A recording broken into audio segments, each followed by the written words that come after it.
Hello friends, எல்லோரும் எப்படி இருக்கீங்க? வாங்க, இன்னைக்கு நம்ம பார்க்க போகிறது ஆப்பிள் பால் கொழுக்கட்டை எப்படி செய்யலான்னு பார்க்கலாம். வாங்க.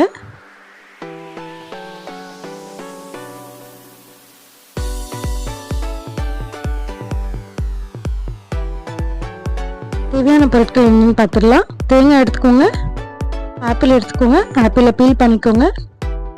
இந்த மாதிரி சின்ன துருவலை வச்சு துருவிக்கோங்க. துருவினதான் அப்பப்போ பல்லில் தட்டப்படும் போது ருசியாக இருக்கும். இந்த மாதிரி துருகி வச்சுக்கோங்க. 1 கப் அரிசி மாவுக்கு 3/4 கப் தண்ணி எடுத்தால் போதும். அதில் 1 கப் பால் எடுத்துக்கோங்க, சூடான பால். நான் இப்போ 1 கப் அரிசி மாவு போட்டிருக்கேன்.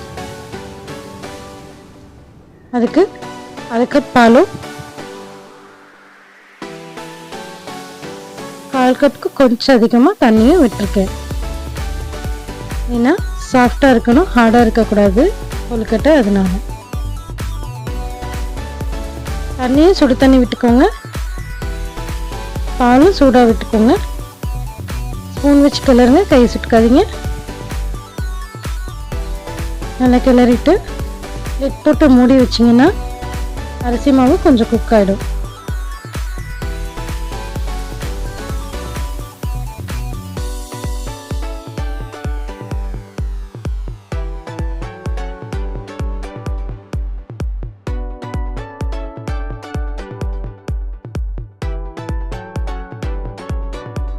மூடி வச்சுருங்க. நான் உப்பு சேர்க்க மறந்துட்டேன். உப்பு சேர்த்துட்டு அப்புறமா தண்ணி விடுங்க. நான் உப்பு சேர்க்க மறந்ததுனால அப்புறமா சேர்த்துருக்கேன். கையால் நல்லா பிசைஞ்சு விட்டுக்கணும். ஃபஸ்ட்டு சூடு இருக்கான்னு பார்த்துக்கோங்க, செக் பண்ணிவிட்டு. துருவின தேங்காவும்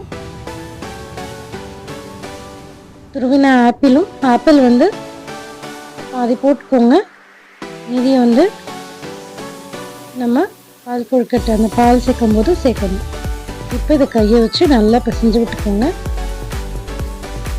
ஆப்பிள் கொஞ்சம் தண்ணி விட்டுருச்சு. உங்களுக்கு கொஞ்சம் கெட்டியாக வரும். நான் சொன்ன குவான்டிட்டி மாதிரி செஞ்சீங்கன்னா.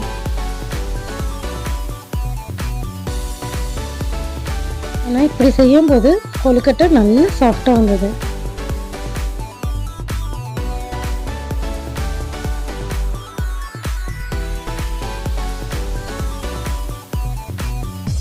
நல்லா பிசைஞ்சிட்டு ஒரு பாத்திரத்தில்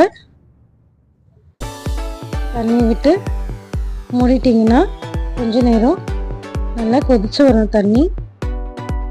அந்த சமயத்தில் நம்ம இதை ட்ராப்பாக அந்த தண்ணியில் போட்டுடலாம்.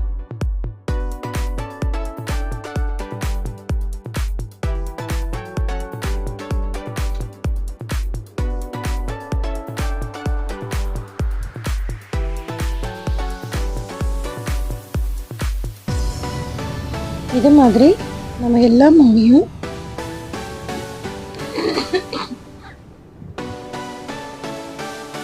தண்ணியில் போட்டு லிட் போட்டு மூடிடுங்க. அதாவது ஃபஸ்ட்டு கொஞ்சம் ஒரு பேட்ச் போட்டு க்ளோஸ் பண்ணிவிடுங்க. திருப்பி எடுத்து இன்னொரு பேட்ச் போட்டு திருப்பி க்ளோஸ் பண்ணுங்கள். ஏன்னா ஒன்றோட ஒன்று ஒட்டாமல் இருக்கும். இது நல்லா வெந்ததுக்கப்புறமா காய்ச்சின பால் எடுத்து அதில் ஊற்றிட்டு ஒரு மிக்ஸ் கொடுத்துருங்க.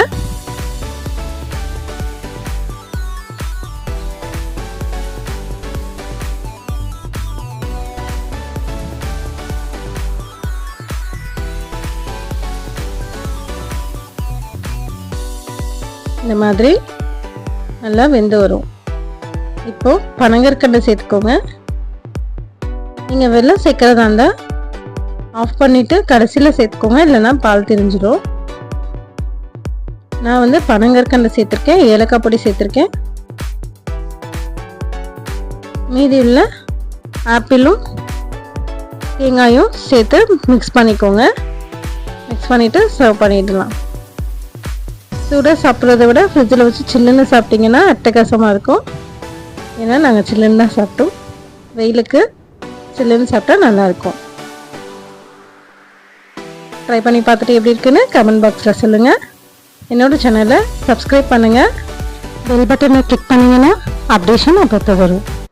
என்னோடய சேனலை பிடிச்சிருந்ததுன்னா லைக் பண்ணுங்கள், ஷேர் பண்ணுங்கள், சப்ஸ்கிரைப் பண்ணுங்கள். தேங்க்ஸ். Thanks for